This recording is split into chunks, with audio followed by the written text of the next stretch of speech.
Hello, we are here in beautiful Beirut, Lebanon for the World Allergy Organization 2019 WIS Conference. This is co-sponsored by the World Allergy Organization and the Lebanese Society of Allergy and Clinical Immunology. Over the past 3 days, we've been hearing about the most interesting and exciting developments in allergy and immunology and in precision medicine. One of the distinguished speakers who is with me today, an international speaker, is Dr. Fuad Baroody. And I've asked him to share with us today some key highlights from one of the topics that he presented. So, Dr. Baroody, what topic have you chosen to share with us today? I was going to share with you some information about the use of antibiotics in chronic rhinosinusitis. And what is the latest development in the use or misuse of antibiotics in the treatment of chronic rhinosinusitis?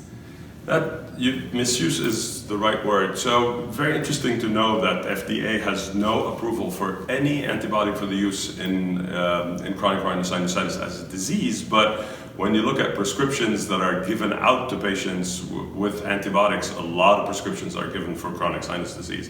So I tried to look at the data, and there really is no good recommendations based on scientific evidence about the use of non-macrolide antibiotics in chronic rhinosinusitis for any duration.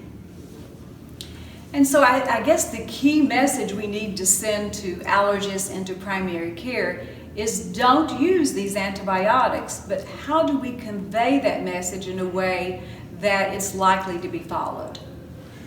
That's a tough one. I think people have to differentiate chronic rhinosinusitis, which is primarily an inflammatory disease, from acute exacerbations of chronic rhinosinusitis, which are probably exacerbations with acute bacterial sinusitis on top of chronic.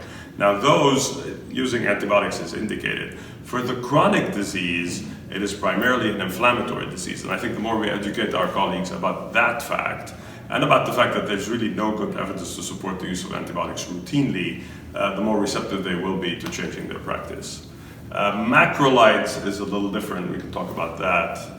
There's a little data about the use of macrolights on long term, primarily for their anti-inflammatory, not anti-infective properties. And I reviewed a meta-analysis that was published recently that showed that there's some support for long courses, we're talking 6 months sometimes, of half-dose macrolide for patients with chronic rhinosinusitis without nasal polyposis. Not as much evidence in patients with polyposis.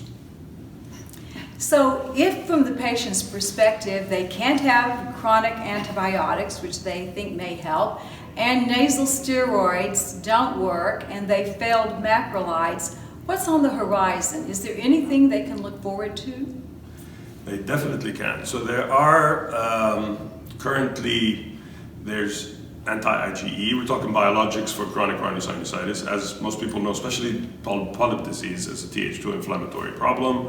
There is some data to support anti-IgE. There's emerging data, small series supporting IL-5 monoclonal antibodies.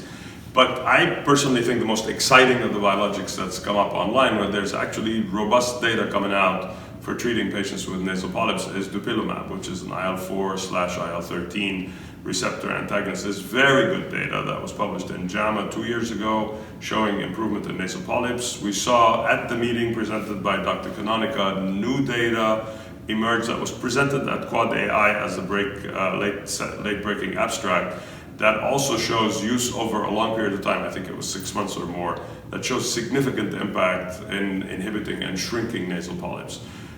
When you stop it, the polyps come back. So we still haven't figured out how to position these. Cost is going to be a big issue. None of them are yet approved for use for polyposis in the United States, but I think dupilumab is going to be close to that because the studies are very robust and I think will satisfy FDA criteria for approval.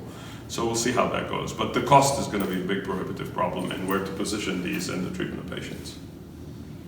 So my last question is, if you had an unlimited budget, let's say $5 million to spend over the next 5 years, in terms of coming up with an effective, perhaps long-term management approach to chronic rhinosinusitis, where would you devote those funds?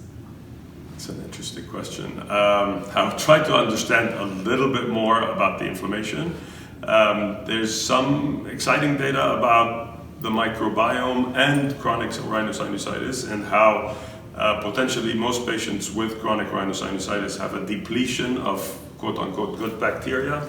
And I think there's an important interaction there, and I think it's an interaction not as much in bacteria being bacteria in the way we know them, but potentially inciting an inflammatory response. And there's some data like that about Staph aureus, but I think more information about the microbiome now that we have the tools to investigate, and its relationship and interaction with inflammation and sinusitis is where I would look. From the therapeutic standpoint, I'd be very interested to see how people would line up the treatment of nasal polyps. For example, do you try intranasal steroids first? If you don't respond, do you try biologics, or do you debulk the polyps with surgery, then go on biologics? Could that lead to much longer control and then more effect for your money by doing it after you've debulked the polyps? That's a question that will have to be answered in the future to well position these expensive agents as we go ahead and start using them for chronic rhinosinusitis, especially with polyposis. And Dr. Baroody, thank you so much Thank for you. meeting with us today and sharing your knowledge. It's a pleasure. Thank you very much.